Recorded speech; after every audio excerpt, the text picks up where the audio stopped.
A graça de Jesus, o ungido, o repleto do azeite, da unção. É sabido que o azeite ele era muitíssimo importante, tanto no mundo de hoje como naquela época antiga. Ele era muitíssimo usado para coisas importantes, e isso se separava ao ponto de quando as pessoas, que tinha aí as suas religiões, que tinha inclusive biblicamente, quando estava ali por aquilo que Deus já havia instruído eles, eu digo do povo bíblico, do povo hebreu, do povo israelita, do povo judeu e dos cristãos que foram aproximados à comunidade de Israel. O azeite, ele acabou se tornando para a unção, para consagrar, para separar, ou santificar, consagrar, tanto pessoas para ministério, para ofícios, como também objetos para alguma utilidade no mundo religioso, e etc. E era muitíssimo usado. Então, quando nós falamos a palavra Cristo, normalmente ela não é muito bem compreendida, mas a palavra Cristo, que é uma palavra grega da palavra Mashiach, que significa ungido, ela era também usada para os sacerdotes, tanto que os sacerdotes no Antigo Testamento, na língua hebraica, qualquer Bíblia original que nós fomos ler, os sacerdotes eram chamados de ungidos ou de Messias. Então, a Bíblia fala de um Messias com artigo o Messias que viria, da qual se cumpriria todas as escrituras sagradas na sua pessoa, e ele cumpriria assim também a redenção do ser humano, a redenção do mundo, do universo, tudo de volta ao seu Pai, e o Pai então entregaria também o reino para ele eterno. Então, a Bíblia ela fala, de uma forma muito maravilhosa a respeito daquele que é o repleto da unção, daquele que é o Cristo ou Mashiach. O azeite ele era usado para curar enfermidades, Ele era usado para desenferrujar ferramentas e tantas outras utilidades no alimento, E era sim muito saudável, só que existia aí então um processo, porque ele vindo do da azeitona, da oliveira, então existia aí um processo, que haveria de ter uma prensa para esmagar essa azeitona e o líquido dele ali ser vertido. Então existia aí algo bem que dentro das Sagradas Escrituras vai se mostrando, como o símbolo daquele que é exprimido no sentido não literal, claro, mas num sentido figurativo, simbólico e até espiritual, mediante as dificuldades e as tribulações, mas dele está sendo vertido a unção, dele está sendo vertido algo que é muito precioso, que vai servir aí para muitas áreas da vida, para alimento espiritual, para desenferrujar ferramentas, dons, dádivas, talentos espirituais, né?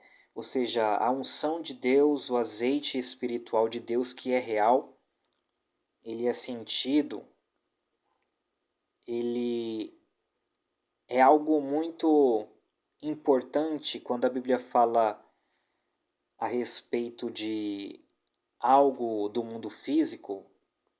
Ele tem não somente uma ligação figurativa, simbólica de coisas espirituais, como de fato ele é assim no mundo espiritual. Realmente existe um azeite espiritual que Deus ele verte, né? E ele é para utilização dos dons, dos talentos espirituais. Ele é utilizado, né, na separação, na consagração de estar com o sagrado, consagrado. Então, a Bíblia fala a respeito de Mashiach, né, do Cristo, né, que em Daniel capítulo de número 9, por mais que esteja sem o artigo, o Messias, mas ali é justamente o retrato do tempo certeiro que Daniel ele profetizou, falando de 69 semanas. A princípio ele falou 70, essa última vai se cumprir ainda, mas ele falou de 69 semanas até a vinda do príncipe Messias, do príncipe ungido. E ali ele não é tratado como com artigo definido, mas ele é tratado sim como um Messias, como o Messias, porque quando Cristo veio na sua geração, somente os saduceus, uma pequena parte, porque não queria se desligar do Império Romano, não queria se desligar do suborno romano, não queria sair do templo, né? Porque muitos deles até mesmo não eram judeus, eles estavam no templo, compraram cidadania e queriam estar ali para ocupar um ofício levítico dentro do templo, mas foi simplesmente comprado. Eles não eram levitas, eles não eram judeus.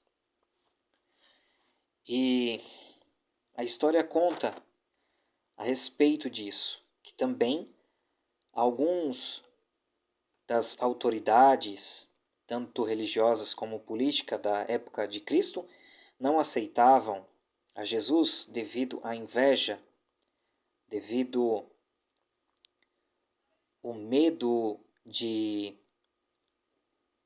realmente perderem todos os benefícios que eles tinham da ligação com Roma, tanto que também até mesmo os líderes do Sanhedrin, do Sinédrio, dos 70 juízes da sua época, da qual Cristo ele foi julgado, numa madrugada, depois de ser traído por Judas, ser espancado, e numa turba de juízes, não no meio de uma nação inteira, como normalmente as pessoas pensam. Jesus ele era o Messias da sua época. As pessoas acreditavam, os judeus da sua época queriam fazê-lo à força.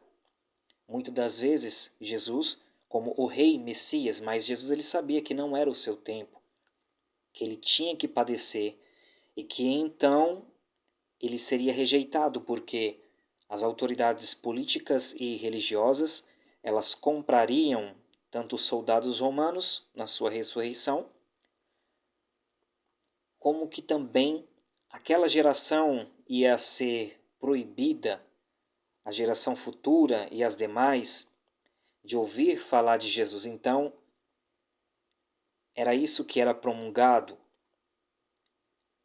O povo de Israel aceitou Jesus na sua geração. mas as autoridades judaicas não.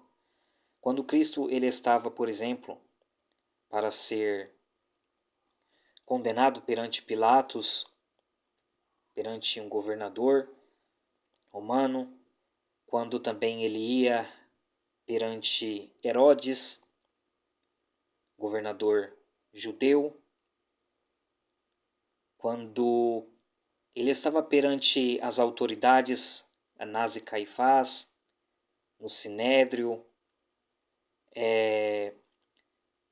naquela Páscoa, naquela data de feriado, não estava a grande maioria dos cidadãos do povo civil de Jerusalém, de Israel, junto condenando-o, dizendo que seu sangue caia sobre nós. Realmente é isso que está escrito, mas ali foram pessoas específicas que estavam já na trama, juntamente com esses 70 juízes, por exemplo, do Sinédrio, como também as autoridades religiosas que não queriam que Jesus ele fosse visto como o rei Messias. Cristo, quando ele veio, então, após a sua ressurreição, ele foi feito por Deus Pai, conforme está escrito no livro de Salmo,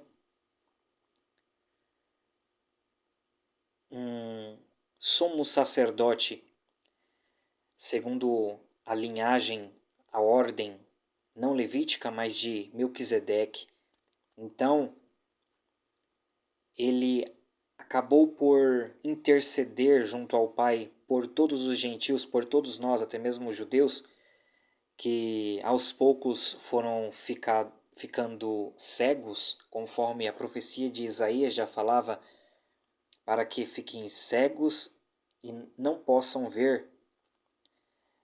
Esse povo tem olhos, mas não veem, esse povo tem ouvidos, mas não ouve, e também que os seus ouvidos se tampem, o seu coração se endureça, para que eles também não se arrependam e não sejam salvos. Mas aí também está escrito: a este Messias esperarão as nações e as ilhas aguardarão por ele. Ou seja, nós que éramos as gentes, os gentios, que somos povo de Deus, hoje fomos achegados à comunidade de Israel e aos ramos genuínos da verdadeira seiva espiritual, desde Abraão, o pai da fé, a uma obediência aos princípios de cultura judaico-cristã, contidas na Bíblia, que são as leis comuns que estão contidas na Bíblia, o manual de vida de uma boa consciência que Deus ele deu ao homem. Nós chegamos a essa comunidade e fomos feitos em parte corpo espiritual de Cristo. Então, nós éramos gentios, mas Cristo se revelou por seu amor a nós como um sumo sacerdote, um grande líder serviçal, um líder que serve a humildade de Jesus. Então ele veio perante o seu Pai e intercedeu por cada um de nós e intercede até hoje também, juntamente o Espírito de Deus, né, que paira sobre o mundo para convencer e que habita mediante a paga do sangue de Cristo sobre cada um que se rendeu, a pessoa do Filho de Deus, que aceitou o pagamento que o Pai Celestial deu. a moeda do reino celestial, que foi o sangue de Cristo, para pagar as nossas dívidas impagáveis, que ninguém tem, até mesmo ditados que dizem que a determinada pessoa vai está pagando pelo seu pecado, está pagando pelos seus pecados, mas ninguém jamais consegue pagar nem sequer por um pecado apenas, quanto mais por inumeráveis, incontáveis pecados que nós cometemos em toda a nossa vida. Mas Cristo, ele pagou de uma vez por todas, sendo assim, somos sacerdote também chamado de Mashiach, ungido, porque os sumos sacerdotes também eram ungidos, ou seja, Messias.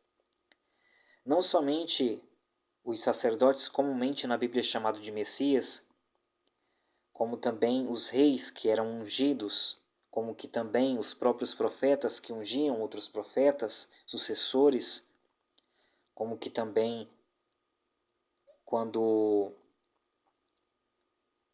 ia ungir aí outro alguém de um outro ofício, né? Tem um rei, um profeta, um sacerdote. Então, quando nós vemos na Bíblia que Cristo ele tem esse significado, que Messias ele tem esse significado, dá muito mais substância, porque até mesmo as pessoas pensam que Jesus Cristo é um nome e um sobrenome, né? Jesus, um nome, e Cristo, um sobrenome, mas não é assim. É Jesus, o ungido, né? Aquele que é repleto da unção, né? O Messias, com o artigo o. Ele não é só apenas um, mas ele é o, aquele que é repleto. Por isso que também Paulo aos Colossenses ele diz qual habita em si toda a plenitude da divindade de Deus, né? Então, no seu corpo habita corporalmente toda a plenitude, né? Ele está pleno, cheio de Deus em todas as moléculas do seu ser, no físico, no espiritual, no metafísico, como queiram. É assim. Então, a Bíblia ela fala de coisas maravilhosas com respeito, né, a o azeite, a unção, que é um tema que rende bastante, né, biblicamente se falando. Então está aí a explicação, e até mesmo como está escrito em Daniel capítulo de número 9, quando fala de Nagid Mashiach, né? Daniel 9, a partir do versículo 24, ali no verso 26, se não me falha a memória, fala que depois, né, da soma das 69 semanas, então viria o príncipe ungido, o príncipe Messias, que seria cortado, que para os judeus ele fala a respeito, né, de uma época que não bate com a soma, né, 483 anos, desde a época em que está vindo um decreto, conforme está escrito no livro de Daniel, que então começaria a ser contado esse tempo, esse período de 483 anos, que são 69 semanas. E esse decreto, a partir dele então, se daria aí até a vinda desse Messias, que é um ungido, que na interpretação comum, tradicional, judaica, seria na época, né, de 168 mais ou menos antes de Cristo, quando Antíoco Epifânio, ou Antíoco Epífanes IV, que foi um rei sírio, o anticristo do Antigo Testamento, né? Ele é uma prefigura, um protótipo do futuro anticristo que vai vir no final dos tempos. Ele apareceu naquela época e inclusive ele se levantou contra o sacerdócio no templo, e havia então um judeu, um sacerdote, que ali ele foi um mártir. Então esse sacerdote ele é visto como esse príncipe, ou seja, principal, mas que ele era um ungido, um Messias ungido, que ele era o que? Um sacerdote. Então eles dizem que se refere a este episódio. E quando eles confrontam com a história, por isso que também aí um tempo do calendário judaico bem diferente, quando se trata do tempo, por exemplo, nós sabemos que estudando pela própria Bíblia há uma diferença, né, de anos, muitos anos, em referência ao calendário judaico, que, se não me falha a memória, está em 5.784, aí 216 anos para o ano 6.000, mais ou menos.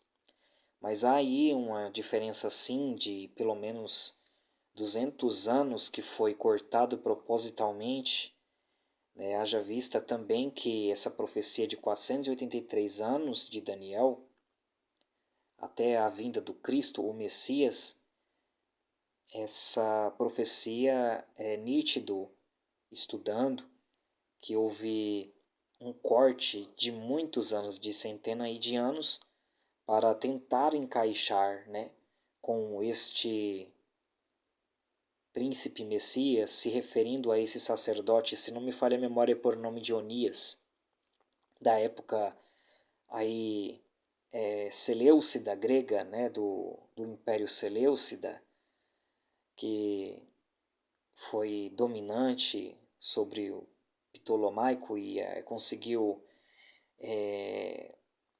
entrar, né, em Israel e dentro do templo e cessar o sacrifício diário, fez como o anticristo fará, né? Então, neste tempo aí de 168 a.C., mais ou menos,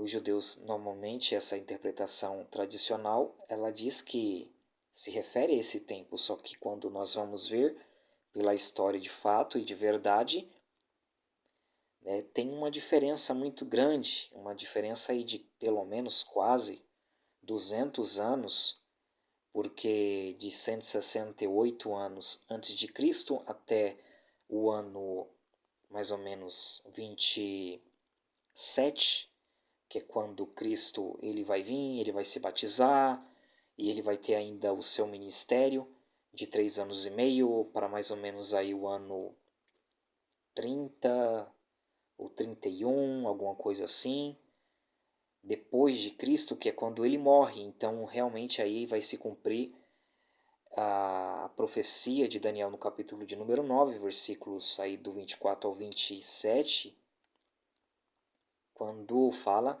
desse príncipe ungido que realmente ele foi cortado. E esta palavra cortado, caret, ela é interpretada de uma forma como que quando uma pessoa ela é cortada por causa do seu próprio pecado, né? Ela cometeu um agravo muito grande, então ela tem que ser cortada da terra, e assim Deus declarou, e eles interpretam assim. Então, na interpretação tradicional, o sacerdote do templo, ele cometeu algum pecado muito grave para ser cortado assim da terra. Não, eles não dizem isso, mas quando eles são apertados na interpretação que realmente bate nos anos certinho, quando Cristo ele veio e que ele começou seu ministério, e ali de 483 anos da contagem do decreto para a construção da cidade de Jerusalém, dos muros de Jerusalém, e não do templo, mas da cidade de Jerusalém, desde aquela época, né? Então, ali no livro, se não me falha a memória, no livro de Neemias, então, quando é contado a partir daquele tempo ali de 445 anos antes de Cristo, num calendário judaico somado a 483 anos, que são 69 semanas de anos, conforme a profecia, vai dar aí mais ou menos nos anos 31 por aí, 32 por aí, que é justamente o tempo quando Cristo ele veio e o seu ministério foi findado, o seu ministério terreno, quando então ele foi cortado da terra, mas só que é então esta palavra que ele foi cortado da terra dos viventes, conforme também se refere o profeta Isaías no seu capítulo 53, dizendo a respeito do servo sofredor que foi cortado da terra e não estava mais entre os homens, os seres viventes, mas que então ele veria os frutos do seu sacrifício, porque então ele entregaria a sua própria alma. E quando fala de ele entregar a sua própria alma, ele também fala a respeito da vitalidade que está no corpo, a nefesh, que é justamente o sangue. Então ele está falando de uma aliança, combinando aqui com Daniel capítulo de número 9, quando ele fala que ele fará aí, né, uma aliança. Isso não o príncipe que há de vir do povo que destruiu a cidade de Jerusalém, mas que aquele príncipe que foi rejeitado, que ele não foi considerado pelo povo na sua época nem mesmo como o ungido, mas como simplesmente um ungido, príncipe ungido, que foi Cristo Jesus, esse mesmo que vem e repete também o que Jeremias, no capítulo 31, versículo 31 do seu livro, ele diz que vem dias, diz o Senhor Deus, que farei uma aliança com a casa de Judá e com a casa de Israel, não como eu fiz no Monte Sinai, da qual ela foi invalidada porque o povo desobedeceu, mas que essa aliança ela realmente seria uma aliança interna, de maneira que ela seria impressa, imprimida na mente e no coração, faria com que fosse gravado nas tábuas da mente e do interior do homem e da mulher, que assim cresce, acreditasse e confiasse no Cristo, nas suas palavras e assim seguissem as suas palavras, esta aliança seria firmada e então, em contraponto, uma outra aliança, que é a aliança do anticristo, conforme no versículo de número 27, que fala de uma outra semana, que é a última semana, que é a semana de número 70, a 70ª semana de Daniel, capítulo de número 9, versículo de número 27, quando diz que ele fará uma aliança com muitos por uma semana, né? Que é representado na profecia por 7 dias de anos ou 7 anos. Isto no tempo do fim, quando Deus decidir, não quando o anticristo decidir, não quando o diabo decidir, não, é quando Deus decidir.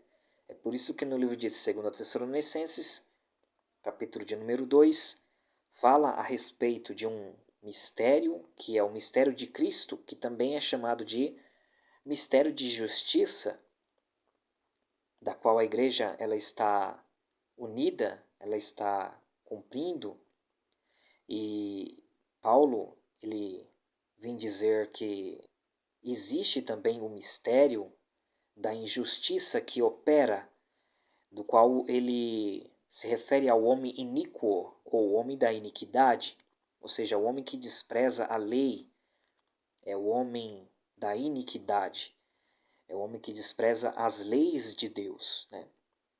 Os princípios morais bíblicos que o mundo de hoje ele rejeita veemente, ele trata leis, principalmente a lei de Deus, é a lei de Deus que eu estou falando, como algo que aprisiona, algo ruim, que traz morte. Cristo veio trazer liberdade. Aí eles fazem um malabarismo grande e começam a dizer que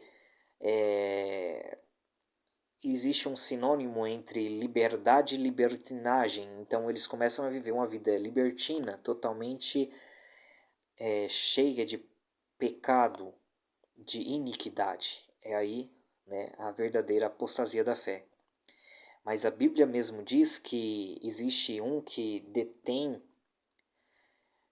né, dentro do mistério da justiça, né, e existe um que agora o detém, que é a Igreja de Cristo na Terra, no mistério dessa justiça, né, porque existe aí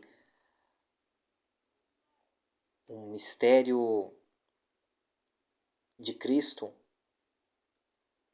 se não me falha a memória, está escrito em Colossenses também,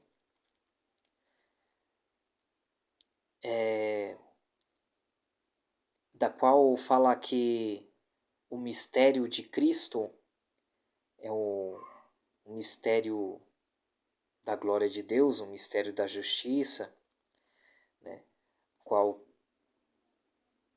Cristo se fez carne, né, para cumprir com uma caridade astronômica, gigantesca para o homem, né? Cristo ele se fez carne, Deus ele se fez carne na pessoa de Cristo para cumprir com a justiça para o homem, porque o homem não pode pagar por si mesmo, o homem não tem essa condição de santidade, de justiça, de moral, né? O homem é totalmente deficiente, a carne debilitou e tornou o homem totalmente deficiente com respeito a isso. Então, era necessário que, pelos próprios padrões, pela própria justiça de Deus, ele mesmo viesse à terra para cumprir, para até mesmo não ser julgado, né, criticado eternamente. Quem sabe os homens diriam: é fácil ser Deus, né? Quando Deus ele manda, desmanda, faz e acontece, ou seja, não tem humildade nenhuma. É muito fácil ser Deus, eu quero ver ser homem, né? Então Cristo, ele antes de tudo, ele já sabia os pensamentos dos homens. Então ele veio e ele se fez homem. Só que não somente isso, né? Ele não veio iludir a sociedade, a humanidade, ele foi rejeitado pelos seus mesmo. Porque ele veio para ser rei, Messias, porque ele já é o rei dos reis, mas ainda assim, com toda a humildade e cabeça de um homem, mentor de um homem que é rei, ainda assim não quiseram receber ele como rei e o crucificaram e o desprezaram. Então, quem sabe futuramente diriam o mundo que o rejeitou, não somente parte de Israel. Quem sabe diriam, porque ele é rei, né? Se ele é rei, é muito fácil viver uma vida de rei, né? Se ele é rei, nós somos pobres, então, ou seja, o Senhor ele já havia visto os pensamentos dos homens numa outra eternidade, os julgando, então seria inexcusável indesculpável para estes homens que um dia sequer parasse para pensar e acusasse Deus de pecado e de injustiça. Então ele mesmo veio como um homem pobre, miserável, nascido de uma família pobre, sob uma manjedoura,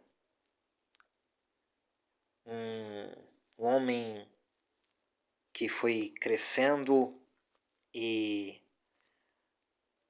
vivendo num mundo que se diria naquela época, entre aspas, né, não seria um capitalismo de hoje, mas era um homem que estava sujeito a leis, inclusive a lei romana, que estava sobre Israel também.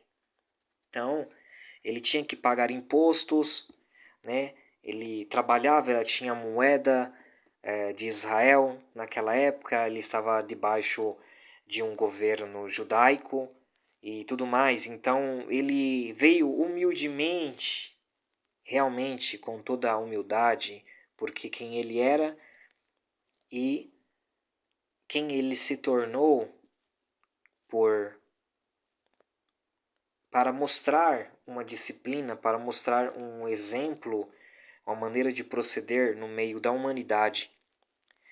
Então fica totalmente inexcusável e indesculpável aos homens dizer um dia: ah, porque ele é Deus, né? Não, mas ele se fez um ser humano que sente, que tem fome, que tem as suas necessidades, que chora, que passou por todas tribulações possíveis, tentações, mas que venceu todas elas. Então, a Bíblia, ela fala de Cristo como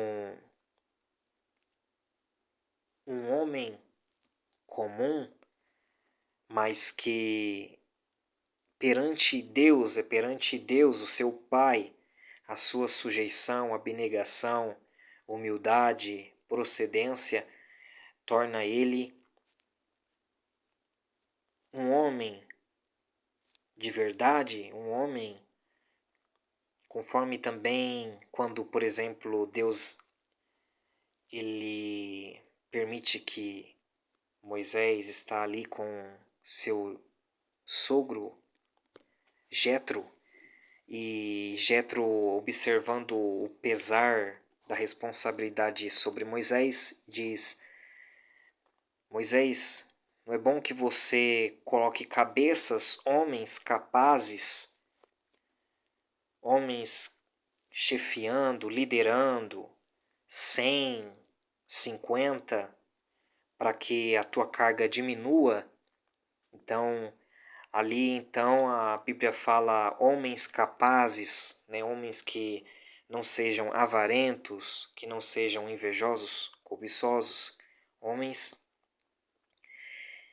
de verdade, né? Homens que não sejam imorais. Então a Bíblia ela dá o sentido real do ser homem já desde a época de Moisés, e Cristo ele veio ser, realmente ele é um homem imutável, um verdadeiro homem de uma postura inigualável. Ele não é o Jesus dos filmes comumente, né? Não existe uma postura da pessoa de Cristo como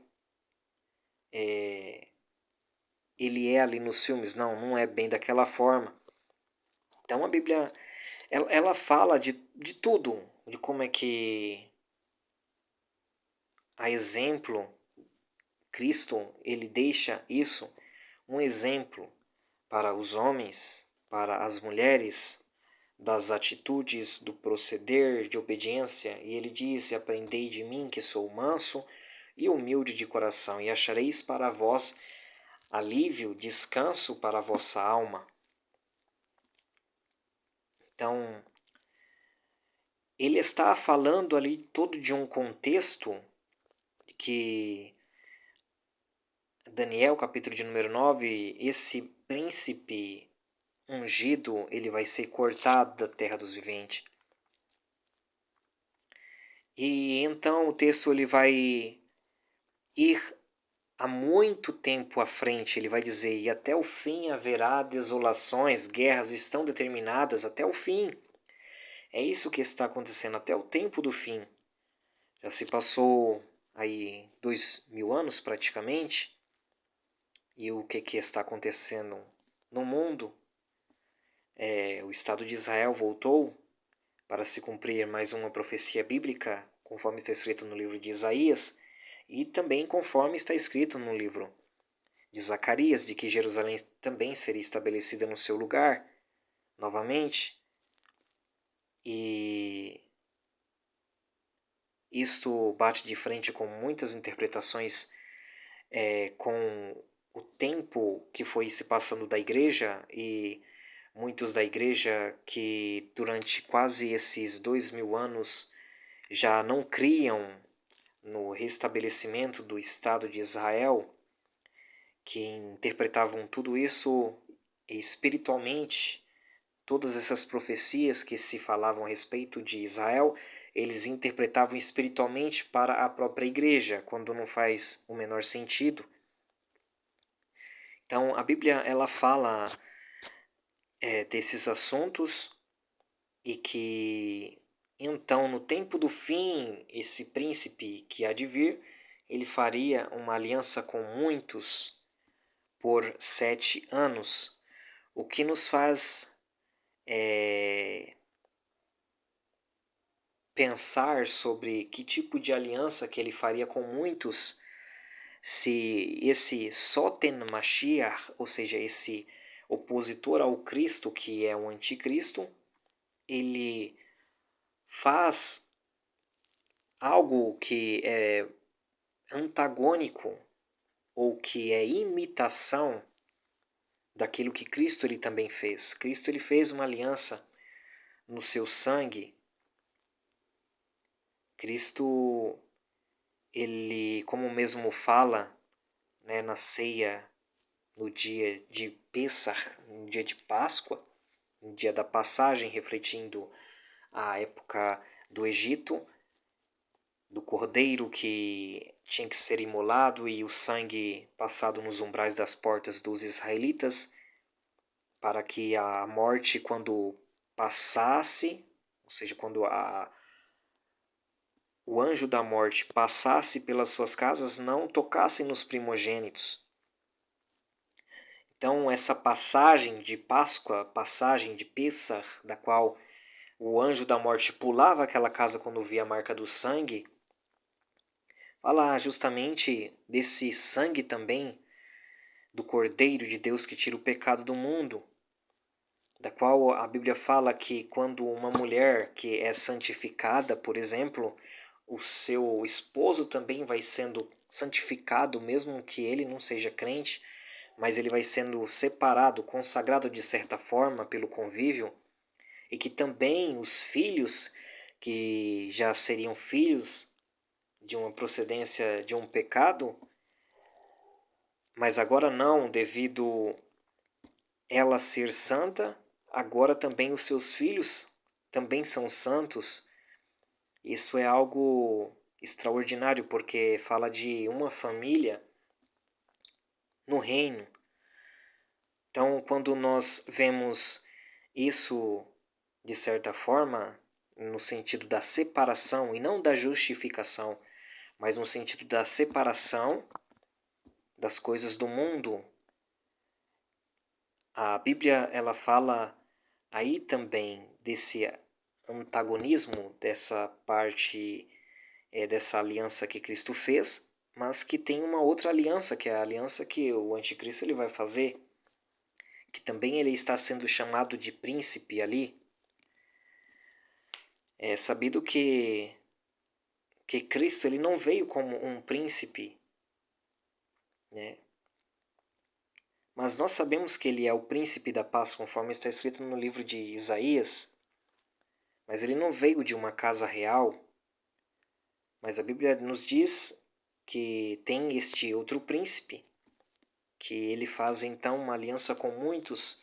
E se essa aliança ela é uma aliança parecida com a aliança que Cristo fez, quando Cristo ele diz, olha, no dia novamente de Páscoa, na mesa, quando ele toma aquele pão, o matzá, e aquele pão sem fermento, e ele reparte entre os seus discípulos e diz: este é o meu corpo, né, que é partido entre vós, né, tomai e comei. Isto quando Paulo, no livro de Coríntios, capítulo de número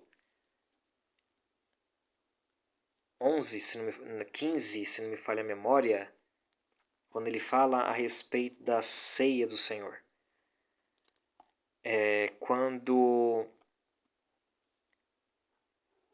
ele diz que recebeu de Cristo, isso é, ele não convivia com Cristo na sua época, mas Cristo revelou para ele, e chegou a ele e disse: olha, porque no dia da Páscoa foi assim que aconteceu, e então eu disse isso. Esse é o meu corpo que é partido por vós, tomai e comei, para que tenhais vida. Aquele que come da minha carne e bebe do meu sangue tem vida, e quem permanece em mim, também assim eu ressuscitarei no último dia. Então ele faz uma associação das palavras. No português não dá para entender, mas quando você vai no hebraico, que é justamente a língua que é falada entre os discípulos que estavam ali ouvindo, ficou muito nítido a comparação de ele falar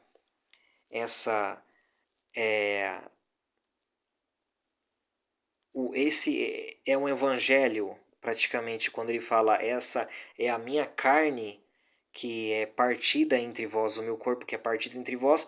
Então ele fala ali a baçar, que é a carne dele. Então, quando o evangelho ele é anunciado, o evangelho é a Bessorá, da onde se tira a palavra baçar, que é a palavra carne, que foi justamente uma aliança que Cristo ele fez, ou seja, ele deu o seu corpo, a sua carne, numa aliança, porque o seu sangue e o seu corpo é santo, para que todos aqueles que crescem nele e se aliassem a ele, se unissem a ele na remissão dos seus pecados, e então agora numa comunidade ceiasse a festa, a ceia do Senhor, que é um mandamento. Está escrito que haveria de acontecer uma união, uma intimidade maior, a carne com a carne de Cristo, né, que é um alimento genuíno, um alimento verdadeiro espiritual. Então, quando ele fala dessa aliança, que é uma aliança espiritual, a Bíblia também está falando aqui de um mistério da injustiça em 2 Tessalonicenses capítulo de número 2. Existe o mistério da justiça, que a igreja ela está contida, ela está dentro, que é o Cristo, que tem o seu corpo, que é o corpo de Cristo, a igreja. E existe o que é o contrário, que é o mistério da injustiça, que é justamente o homem do pecado. Ou seja, porque ele vai fazer uma aliança também com muitos. Agora, que tipo de aliança que ele vai fazer? É uma aliança baseada na iniquidade, na injustiça. Então, quando nós analisamos dentro do texto, por exemplo, de Apocalipse, capítulo de número 13, ali quando fala no versículo de número 18, a respeito do número da besta, então está escrito em grego 666 e não 666, comumente é dito. Só que esse mesmo texto em grego, que são 3 letras diferentes, não é 666, são 3 letras que têm os seus significados, né, que são 663, que os anos foi se passando, estudiosos foram estudando e tudo isso culminou, né,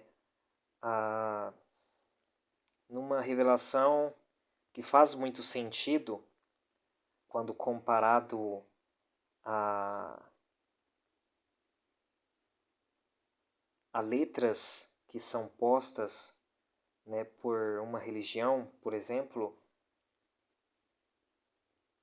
letras normalmente postas em emblema, né, são postas no braço, são postas na cabeça, né, por faixas com essas letras. E quando nós vemos a comparação em grego, no original, o que está escrito dessas 3 letras, 666, são exatamente as letras que também estão escritas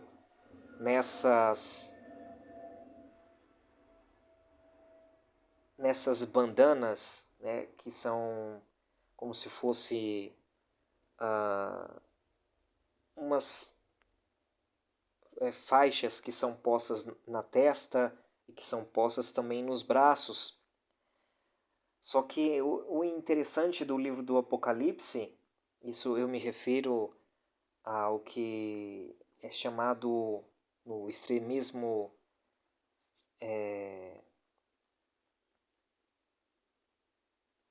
religioso muçulmano islâmico como Bismillah, né, que é em nome de Allah. Só que muito se fala sobre Bismillah, que significa em nome de Allah, só que se esquecem da primeira letra, do significado da primeira letra, que é 2 espadas, uma cortando a outra, fazendo um X, que é justamente o que também é a primeira letra de Apocalipse 13, versículo 18, que é a letra equivalente a 600, que é justamente o que significa, né, no mundo islâmico árabe como jihad, que é guerra, ou seja, então significa literalmente guerra, Bismillah, ou seja, guerra em nome de Deus, ou seja, em nome do Deus deles. Quando, por exemplo, nós vemos no livro de Daniel, no capítulo de número 11, que um dos reis do norte, né, porque tem algo ali a ser notado. Existe o rei do sul, o rei do norte, existe uma dinastia, né, de cada um deles, ou seja, os filhos deles vão brigando até chegar nesse real rei do sul e o rei do norte de Israel, que um era da Síria e o outro era do Egito. E até um momento em que surge um outro rei do norte, né? Então existe essa figura, né? Ele não surge da dinastia, né, do reino do norte, mas ele acaba no meio dos conflitos aparecendo. Então, o que está escrito ali em Daniel capítulo de número 11? Que este rei, ele então, ele fará guerra, né, com o seu Deus, né? Ele então terá um Deus e que esse Deus, né, ele lutaria contra as grandes potências, esse homem faria guerra, ele lutaria contra as grandes fortalezas, grandes potências da sua época, e que ele também tem um Deus que é o Deus chamado Deus das fortalezas, que é justamente o que é entendido como o Deus da guerra. Então, quando nós vemos Apocalipse 13, versículo 18, quando diz Jihad, por exemplo, Bismillah, se for interpretado assim, do grego que é semelhantíssimo ao que o texto árabe também, nessas bandanas, nesses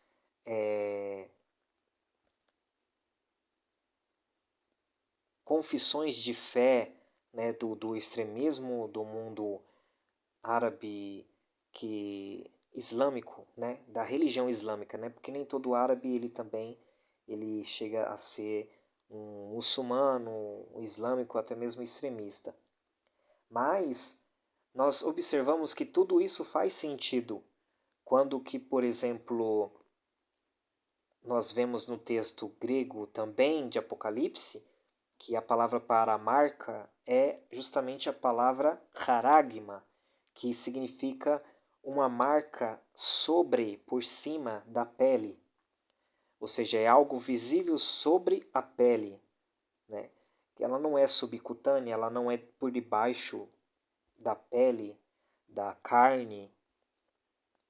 Ela não é como, por exemplo, não seria um chip ou um microchip de hoje, mas ela poderia ser um tipo de chip tecnológico, como um adesivo, uma tatuagem quântica, visto que também quando era marcado, por exemplo, os animais, né, para se fazer uma tatuagem também naquela época a escravos, ou até mesmo quando se pegava um ferro quente para marcar um animal, aquela marca também, ela sobre a pele, aquela queimadura, ela também é chamada de haragma, que era um tipo de sinal, né, para se marcar como propriedade daquele homem, ou seja, agora aquela pessoa ela pertence, ela é serva, ela pertence àquele homem devido à marca.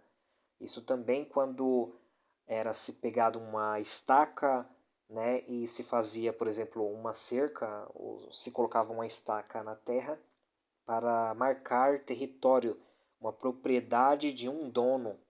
Então ali também se usava a palavra sinal ou marca, que também era chamado de haragma. Existe uma outra palavra para marca sinal no grego que é a palavra estigma, que é a palavra da qual também o apóstolo Paulo diz, né, que ele também traz consigo, né, a estigma de Cristo, ou seja, a marca de Cristo. Por quê? Porque o seu corpo ele foi flagelado. Então ele tem a marca de Cristo nesse sentido, mas que a Bíblia também fala da marca de Cristo no sentido de regeneração, né, quando fala no livro de Romanos, capítulo de número 12, a respeito da renovação do entendimento conforme da renovação da mente conforme o entendimento, ou seja, tudo isso está atrelado à forma como é que uma doutrina, um ensinamento está sendo pregado, está sendo incutido na mente, está trazendo uma aliança, conforme Cristo ele fala que por meio da sua carne, por meio do seu sangue, o seu sacrifício, aquilo que também seria entendido pelos homens para que então a fé viesse, a fé vem pelo ouvir a palavra de Deus, o que também adentrasse nos seus corações para que eles se convertessem, e assim também os seus corações e as suas mentes nelas fosse impressa a mente de Cristo, fosse impressa as leis divinas na mente, conforme está escrito de uma nova aliança que seria feita, e que nós estamos nesse processo. Ó, que existe aí também uma aliança do anticristo com muitos, como está escrito. Existe aí também uma marca também que é feita, que traz consigo uma doutrinação, que traz consigo o que é chamado de mistério da injustiça, o que é a iniquidade, ou seja, tudo o que é em desacordo com o que a Bíblia Sagrada vem dizendo como a lei de Deus. O que é a lei de Deus? Torá é acertar o alvo, é andar direito, é fazer o que é justo e certo, e colher o que é justo e certo de Deus. É fazer o que é certo independentemente de colheita, porque a colheita, ela de fato, ela é certa, mas a Bíblia, ela fala de lei divina como algo que mantém uma ordem. Imagine um mundo sem lei, talvez você ainda tenha consciência, mas e as pessoas que já têm a consciência cauterizada, pessoas que para ela tanto faz se elas roubar, se elas matar, se elas trair, tanto faz para elas. Isso é a iniquidade, é o que o anticristo ele vai trazer ao mundo. A iniquidade, ou seja, não existe mais lei nenhuma, de nenhuma constituição. Tudo o que vocês quiser fazer, vocês façam e vão ficar impunes. Então, um mundo totalmente tenebroso e terrível, sem leis, é uma mente totalmente diabólica que vai tomando de conta em gerações e vai doutrinando as pessoas a viver sem a luz divina, sem entendimento de uma consciência boa e aprovada. E as gerações vai se passando e a doutrinação no mundo aí afora vai adentrando na política das nações, vai fazendo parte de artigos do Senado e tudo mais, tudo isso vai modelando uma sociedade de forma que vai permitindo o adultério, algo normal, a homicídio. Se você matou um cristão, não significa nada. Você não fica impune, você fez um bem porque ele era um terrorista de Estado, como já existem isso em outros países. Se você fez um mal, né? Depende do mal, tudo isso vai ser dito, é algo totalmente diabólico, algo totalmente diabólico. Hoje é uma intelectualidade do inferno, do diabo, querendo aprovar, por exemplo, o aborto, que é o assassinato de crianças, né, com toda uma intelectualidade por detrás. Né? O corpo é da mulher, ela faz o que ela quiser, mas e depois que ela aborta, ela começa a ter muitos traumas, ela leva isso pro resto da vida. Ou seja, ela cometeu um mal contra o próprio corpo dela, então, também. Ela fala, o corpo é meu, eu faço o que eu quiser com o meu corpo. O corpo de uma criança, na realidade, ela está ali, né, sobrevivendo pelo dela, mas com o tempo aquela criança ela já se tornou uma individualidade a partir de células multiplicadas, ela já se transformou numa individualidade, já não é uma mesma pessoa, então não pode dizer que é o mesmo corpo. Quando aquela mulher ela aborta, o resto da vida dela é de traumas, que ela vai ter que ficar se tratando, mas ninguém fala a respeito disso. Mas existe uma intelectualidade do pecado. Por quê? Porque querem que a promiscuidade seja uma coisa comum. Aí diriam, não, mas em casos de aborto pode ser aprovado devido ao que? Vamos assim dizer, aqueles homens que fazem relações com mulheres e até mesmo com outros homens que são forçados, né, que eles forçam, né, que eu não posso falar aqui a palavra. Aí sim pode ter aborto, né? Aí eles diriam. Mas isso já existe um aval dentro da Constituição para que seja feito se a pessoa não quiser ter o filho de uma situação dessa. Isso não, é totalmente ilógico. Não se aprova essa lei do aborto por causa dessa situação específica, porque ela já existe um aval dentro da Constituição, por assim dizer. Mas não, as pessoas elas querem justamente que o assassinato a crianças inocentes, como Herodes, como Faraó fez, assim também fará o anticristo. Assim também será o anticristo. Como, por exemplo, normalizar, né, o estu, né, quase que eu falei essa palavra, mas eu não posso falar. Quando homens forçam mulheres ou até mesmo outros homens, esta palavra de forçar aí, essa palavra estu, barra barra, pro, eles tentam normalizar isso mediante ao quê? A um discurso intelectual, né, pseudo, né, falso, intelectual, por exemplo, porque a consciência dele aprova ele fazer isso, é normal para ele. Quem é o ser humano para julgar ele? Quem é o ser humano para criticar ele? Isso faz parte da fisiologia, da necessidade do, do, do, do homem. Então existe tudo um,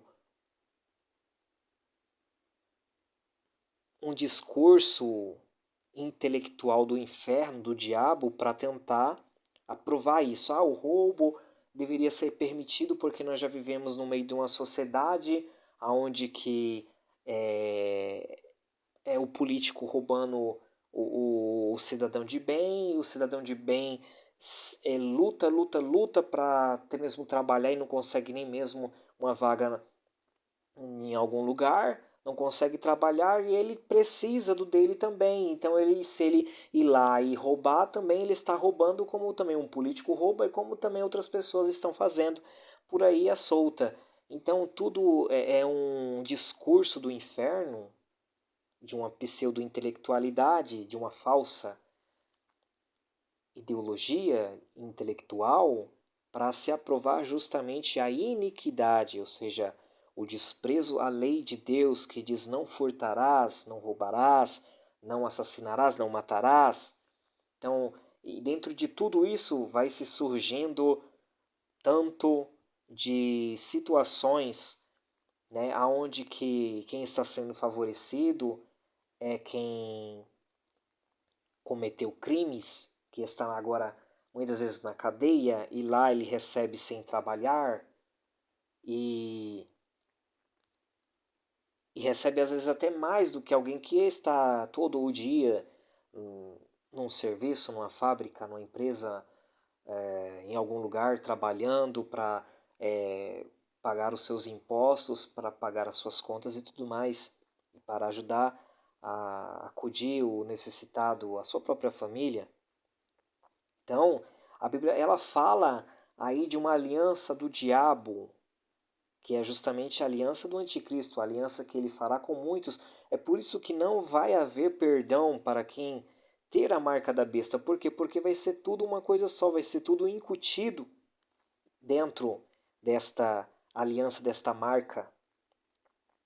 Porque da mesma forma como Cristo também ele fez uma aliança conosco, que renovou-nos interiormente, que ressuscitou-nos espiritualmente, que trouxe a lei impressa, imprimida na mente e no coração do homem para que ele assim obedecesse deliberadamente, de espontânea vontade, por amor, pela essência do bem que agora foi gerado dentro dele, mediante a renovação, a regeneração do Espírito de Deus, agora a besta, com o mistério da injustiça, ele vai trazer tudo isso para que as pessoas se acostumem com o pecado, se acostumem a afrontar a Deus até o ponto em que digam: não, o Deus da Bíblia não existe, o Deus da Bíblia não é o verdadeiro Deus.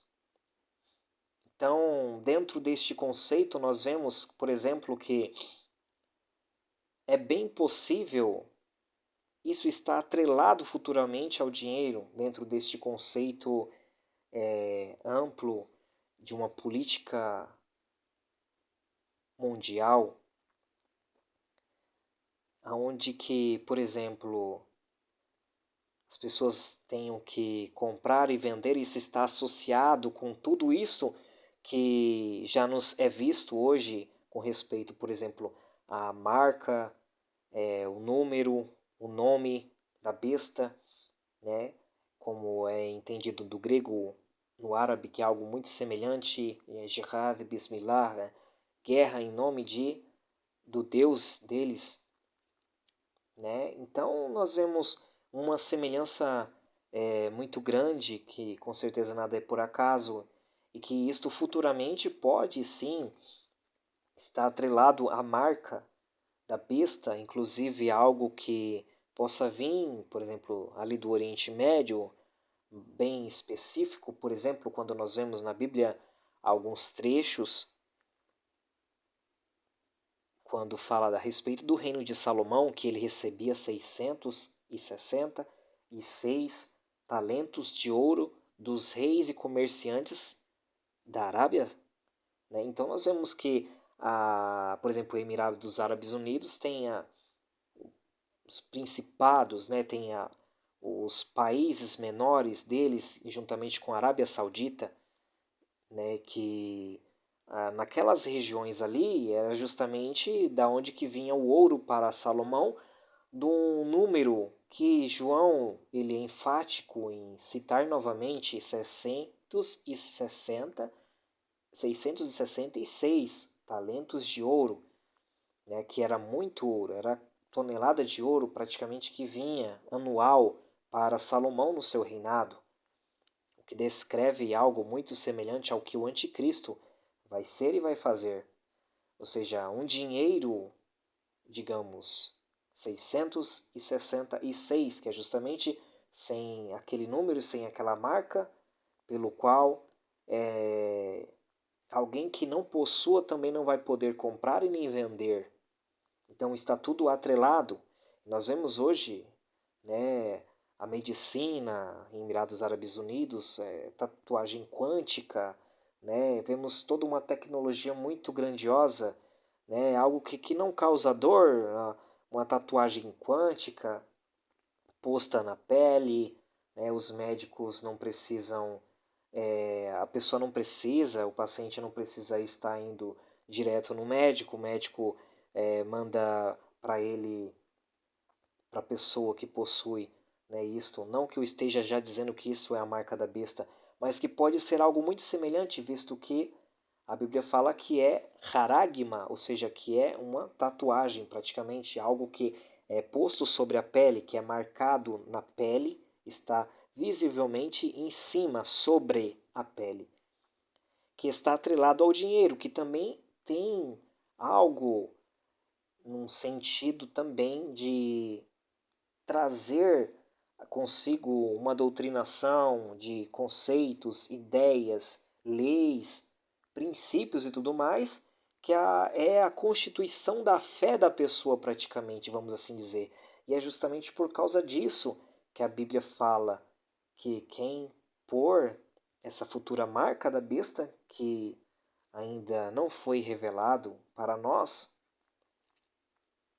não vai ter perdão de Deus para sempre, né? Ou seja, vai para o lago de fogo eterno, onde há choro e ranger de dente, aonde o cheiro do enxofre, a fumaça do tormento é para todo sempre, aonde os vermes comem o corpo de dentro para fora, de fora para dentro, e o bicho não morre, e o fogo nunca se apaga, e o tormento é eterno, dia e noite pelos séculos dos séculos. Então a Bíblia fala disso, aonde nunca jamais cessará o sofrimento. Então a Bíblia ela nos dá esse entendimento a respeito, né, do que seria aí então a marca da besta. E eu acredito que futuramente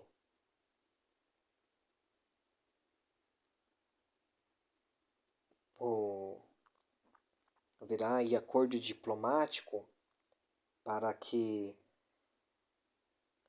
seja cedido a responsabilidade retorne, né, às mãos daqueles de quem são donos, né? Israel é o real dono do monte do templo, do monte Moriá, mas que está nas mãos da Jordânia e que futuramente Israel, né, terá de volta mediante um acordo diplomático, quem sabe os britânicos, ou ingleses, ou os franceses, né, tais como eles que conquistaram mediante a derrota do antigo Império Otomano, daquela região toda do Império Otomano, em que incluía o Estado de Israel hoje, da qual, na queda do Império Otomano, eles conquistaram e praticamente deixaram aquela terra para, após a Segunda Guerra Mundial, a assunção de Hitler, né, o Holocausto nazista, a criação do Estado, a criação da Organização das Nações Unidas, a ONU, e então a votação para o retorno dos judeus à sua terra, onde que foi dado aos judeus estarem novamente na sua terra. E então, né, em determinada região, que era a região ali, em 1967, quando houve a Guerra dos 6 Dias, por exemplo, tropas russas ajudando os sírios, os egípcios, os jordanianos, e muitos vieram ali, muitas nações veio contra Israel, e Israel, num dia de feriado, num dia que eles estavam descansando, eles foram surpreendidos, mas Deus deu vitória para Israel sobre várias nações, pelo que também eles, quando conquistaram um monte do templo, quando eles quiseram ali, colocaram as suas bandeiras nacionais e quiseram ali então permanecer com a responsabilidade do monte, eles logo viram que as suas mãos tinham sangue e jamais poderiam permanecer com eles, porque eles sabiam que até mesmo Davi, quem foi Davi, o rei Davi, e quem somos nós, porque nem a Davi foi dado permissão para construir o templo, quanto mais a nós. Então, eles ali deixaram nas mãos dos jordanianos. Só que isso futuramente, né, pode aí acontecer uns acordos diplomáticos, né, dessas nações com Israel de retornar ali o Monte do Templo, mas isso vai acontecer, ou antes já esteja acontecendo, a Terceira Guerra Mundial, né? Porque mexer com um templo que já está no lugar do templo que era de Salomão, que é justamente o Domo da Rocha, né? Que chega a ser ainda uma mesquita, mas que é um templo da religião islâmica, árabe, né? Islâmica, né? Que não é só os árabes que são islâmicos, né? Existem os jafetitas que são islâmicos, como os persas e os turcos que são jafetitas. Existem aí tantas outras nações, né, que são também islâmicas, não somente a etnia árabe, né? E a Bíblia, ela fala dessas situações, provavelmente, futuramente, aí acordos diplomáticos, Israel, Estados Unidos, né, os ingleses, os britânicos, os franceses, outras nações também, né, o retorno do Monte do Templo, construção do templo judaico, o terceiro templo, construção, aquela coisa toda, até ao ponto que o ofício sacerdote novamente em função, né, em atividade, até o ponto de isso causar muito o que se dizer, até mesmo no meio do cristão, né? Não, o sacrifício já foi feito, o sacrifício é o Cristo vivo, o Messias real, legítimo, que desceu do céu e que já nos fez uma aliança, nós estamos incluídos nesta aliança, né? E tudo isso, né, até o ponto em que o anticristo ele consegue, né, adentrar em Israel no meio da semana e cortar, né, esse acordo e então cessar os sacrifícios e começar um genocídio judaico como está escrito em Zacarias, capítulo de número 13, versículo de número 8. Então a Bíblia fala de... Jesus já havia falado sobre isso, dizendo em Mateus 24, quando ouvirdes, né, o abominável da desolação no lugar santo, ou seja, no templo que vai ser reconstruído, fujam, né, fujam para os montes, para os lugares ermos, né, sai para desertos, onde que também a Bíblia fala que eles vão ficar no deserto. Apocalipse 12, a mulher fugiu para o deserto, foi-lhe dado asas como asas de águia ao seu lugar por 1260 dias, que são 3 anos e meio. Então a Bíblia fala de aí uma grande perseguição novamente ao povo judeu e também aos cristãos que estarão na terra naquela época. Então a Bíblia fala de uma situação a se pensar, porque quando o falso Cristo, né, quando o falso profeta, ele estiver então, né, a besta da terra estiver em Israel, em Jerusalém, no templo, a Bíblia ela fala desse falso profeta aí que vai fazer sinais, muitos sinais, de maneira que o mundo vai ser convencido de que o seu Deus é um Deus de verdade. Aí entra justamente os conceitos errados que já estão sendo ensinados já há anos, já há muitos anos estão sendo ensinados, inclusive até muitos judeus, os próprios judeus que dizem não somos sionistas, não estamos, né, com esse povo que é judeu, mas que quer o Estado de Israel lá mesmo, que quer a construção do templo mesmo, e fazem questão disso e tudo mais, né? Nós somos judeus iranianos, judeus persas, que estamos na nação da Pérsia, nós somos judeus sírios, estamos na Síria, somos judeus árabes, que estamos na Arábia, na Jordânia e tudo mais, mas só que nós não concordamos com o sionismo, todavia também, né, o Deus, aí eles falam, né, Allah, né, eles usam o mesmo nome, eles falam que o Deus Allah é o mesmo Deus antigo dos israelitas, que é o em aramaico chamado de Elah, né, ou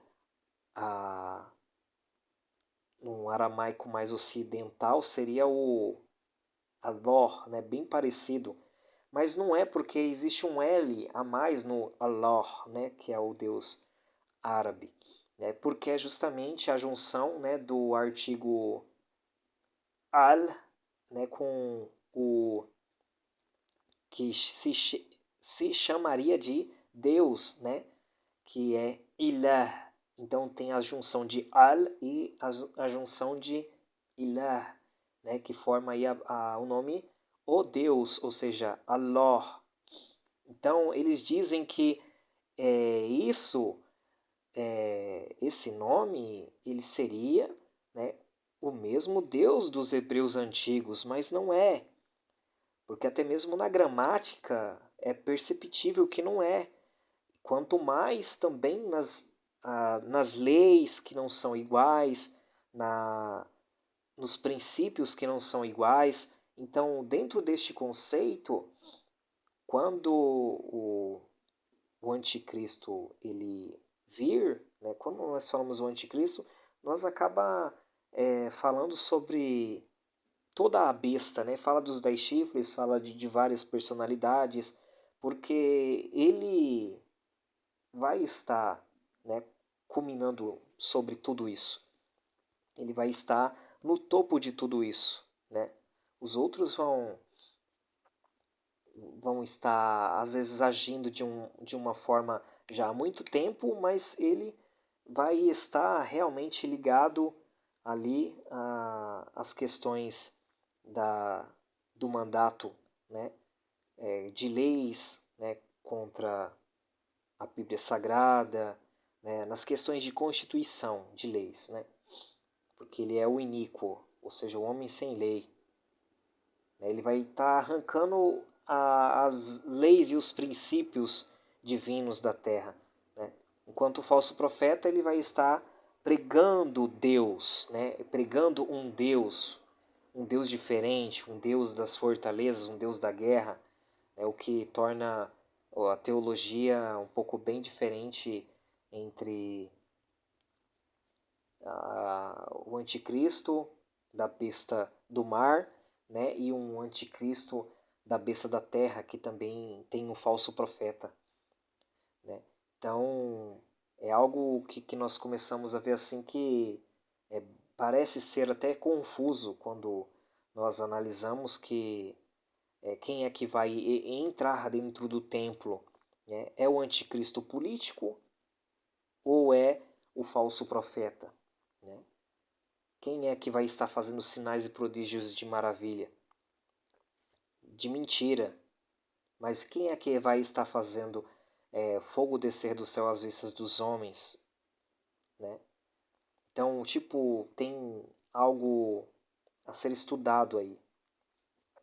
Então, nós vemos que toda essa teologia de hoje, que já está sendo formada também, né, nos Estados Unidos e em outros lugares também do mundo, querendo tornar sinônimo o Deus de Abraão, né, a um Deus que lá na frente os descendentes de Ismael vão chamar de Deus, o mesmo Deus, e não é, biblicamente não é, né? Nós vemos que Jó ele é o primeiro a chamar no singular Deus de Elor, né? Eloah, Elor. E esse singular de Elohim, que é Elor, ele é bem semelhante ao que seria pronunciado Allah, mas não é o mesmo, porque possui aí, como eu disse, dois L's, né, no árabe, diferente do hebraico. Mas normalmente até mesmo os judeus têm ensinado que é o mesmo nome, que é da mesma raiz e que é o mesmo nome, que são os mesmos a ser. E eu creio absolutamente que não são. Né? O Deus de Isaac era o Deus de Ismael até então, mas quando Ismael se apartou, né, e foi crescendo no deserto, e a sua descendência também foi crescendo e foi se tornando inimiga da descendência de Isaac, de Jacó, de Israel e das tribos de Israel, ele acabou se tornando um povo que adora um Deus que não é o mesmo Deus, não é? Então é isso, mas já está se formando este conceito de que o Deus dos hebreus é o mesmo Deus, por causa da aparência de escrita do hebraico para o árabe, ou siríaco, né, que é o arameu, o aramaico. Então, é isso. Eu gostaria de estar compartilhando com vocês, porque faz aí um total sentido. Porque imagine um ismaelita, por exemplo, fazendo sinais, prodígios e maravilhas, né, no, na região do templo, depois que, né, acontecer todas essas situações que eu disse, e o anticristo cessa os sacrifícios no templo, né? Talvez com discursos intelectuais, como é hoje, não é? Nossa, coitado dos bichinhos, né? Eles são vidas também, eles não merecem, né? Serem imolados, Que Deus é esse que não tem amor? Né? Hoje em dia é complicado. Hoje nós vemos cada discurso, cada ideia que soa aparentemente algo como realmente bom, moralmente parece certo, correto, mas não é bem dessa forma. Então nós temos que ficar bem ligados com esses discursos, né? Por exemplo, o que o cristianismo vem pregando até hoje, infelizmente, sem entendimento, é que os sacrifícios que eram feitos na antiga aliança, todos eram para perdoar pecados, e não é isso. A Bíblia não fala disso. A Bíblia fala que os sacrifícios eles eram feitos até mesmo antes do homem comer a carne.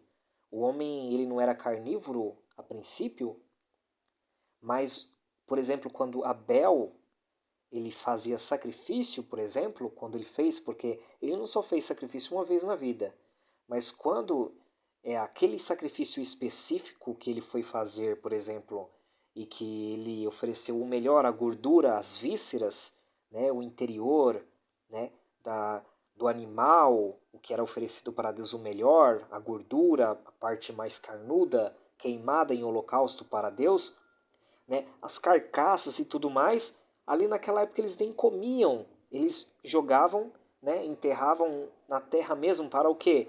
Para dar mais produtividade à terra, para que a terra ela viesse a ter aí mais nutrientes e tudo mais, né? Naquela época, antes do dilúvio, eles mesmos não comiam carne ainda.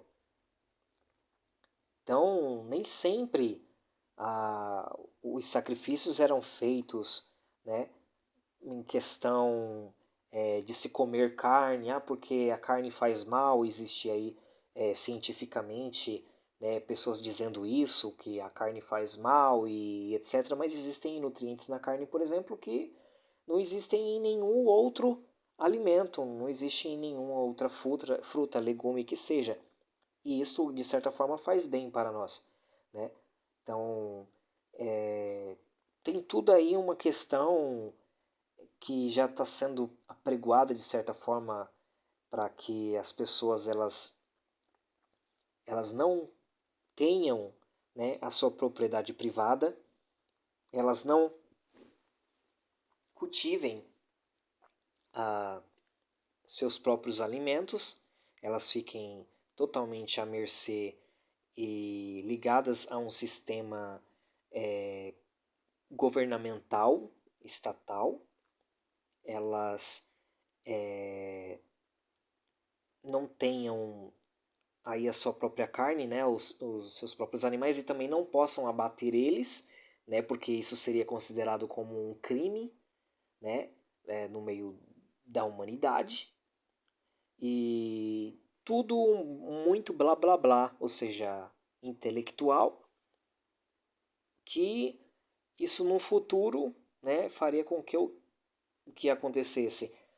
Tudo isso daqui é algo muito maldoso contra os animaizinhos e tal, aquela coisa toda, mas isso é por uma questão religiosa. As religiões,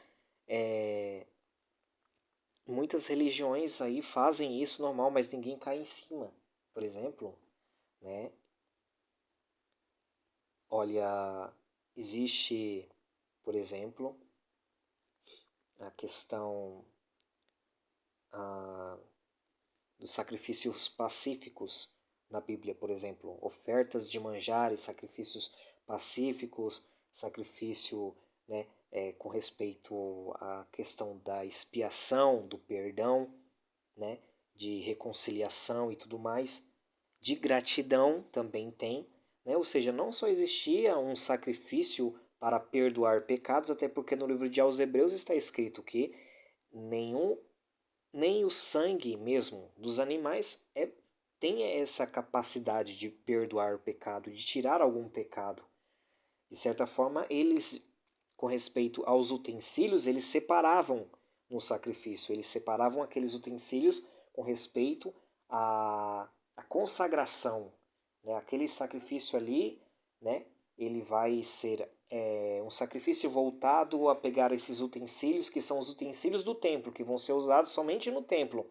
Então, esse utensílio aqui, ele é lavado no sangue daquele animal, ele vai ser apto para para aquela função do templo ali e tal, né? Para aquela atividade, vai ficar ali, está sendo consagrado. Era isso que acontecia no máximo. Porque o sangue, como está escrito no livro de aos Hebreus, o sangue dos animais nunca perdoou pecados e nunca foi capaz disso. Mas o sangue de Cristo Jesus tem esse poder, né? Os sacrifícios que eram feitos antigamente, eles refletiam num sacrifício legítimo que viria a acontecer, mas que na mente de Deus já havia acontecido desde antes da fundação do mundo. Então, como Deus ele já tinha dado a palavra que ele seria o fiador de que alguma coisa acontecesse, ou seja, o Cordeiro de Deus que tira o pecado do mundo viria à terra e se comprometeria de dar a sua própria vida, de dar a sua própria alma, o seu próprio sangue para comprar o ser humano, de pagar a dívida eterna do homem e tudo mais.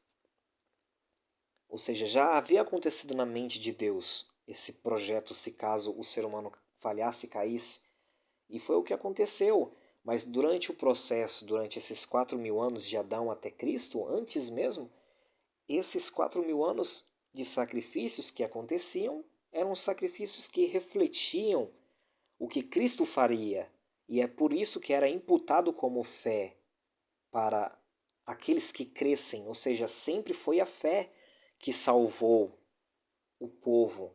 Sempre foi a fé mediante ao sangue no Cordeiro legítimo e verdadeiro e real que viria, que foi o Cristo, que salvou o povo do seu pecado, que limpava, que purificava o povo do seu pecado, e nunca o sangue dos animais, né? Então, a Bíblia ela fala assim, e que existem sacrifícios pacíficos de gratidão, de reconciliação, né? Existe aí todo um contexto para tudo isso, né? Porque foram ordens estabelecidas por Deus com toda uma lógica, com toda uma precisão de que de fato aquilo realmente é o meio pelo qual se deve fazer e obter o resultado certo. É assim que Deus ele faz. Ele já deixou prescritos os princípios que contém para nós os valores, as virtudes que estão dentro desses princípios de leis que até então ele nos deixou, né? Deus abençoe, é isso que gostaria de estar comentando, compartilhando com vocês. Que Deus abençoe a vida de cada um de vocês, em nome de Jesus.